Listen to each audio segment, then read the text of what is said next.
అందరికీ నమస్కారం. ఈరోజు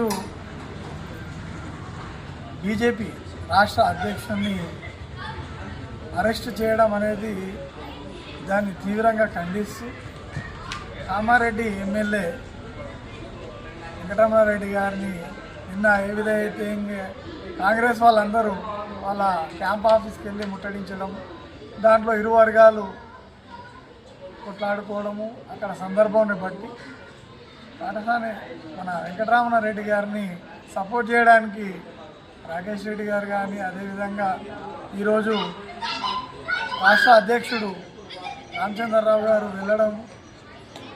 వెళ్ళే సందర్భంలో రాష్ట్ర అధ్యక్షుని అరెస్ట్ చేయడం అనేది అనైతికం. కాబట్టి తాండూరు బీజేపీ పట్టణ శాఖ దీన్ని తీవ్రంగా ఖండిస్తున్నది.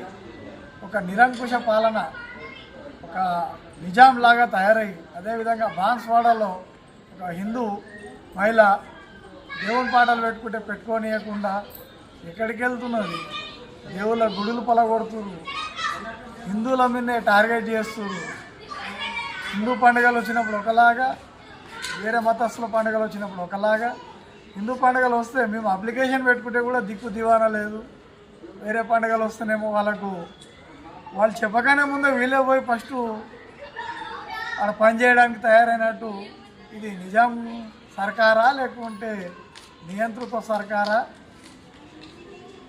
కాబట్టి దీన్ని బీజేపీ పార్టీ తీవ్రంగా ఖండిస్తూ బేషరతుగా మా రాష్ట్ర అధ్యక్షుడిని విడుదల చేయాలని చెప్పేసి, అదేవిధంగా ఎక్కడ చూసినా మత ఘర్షణలకు, అదేవిధంగా ఘర్షణలకు, అదే దేవుళ్ళ గుళ్ళకు, అదేవిధంగా హిందువులను అణిచివేసే విధంగా చేస్తున్నటువంటి కాంగ్రెస్ పార్టీని ప్రజలందరూ కూడా గమనిస్తురా అని చెప్పేసి నేను మరోసారి చెబుతూ, భారత్ మాతాకి జై, జై శ్రీరామ్. షేర్ చేయండి, కోసం ఛానల్ ని సబ్స్క్రైబ్ చేయండి. అలాగే ఇక్కడ ఉండే ఈ గంట సింబల్ ని క్లిక్ చేయండి. మేము అప్డేట్ చేసే ప్రతి వీడియో నోటిఫికేషన్స్ మీకు వచ్చేస్తాయి.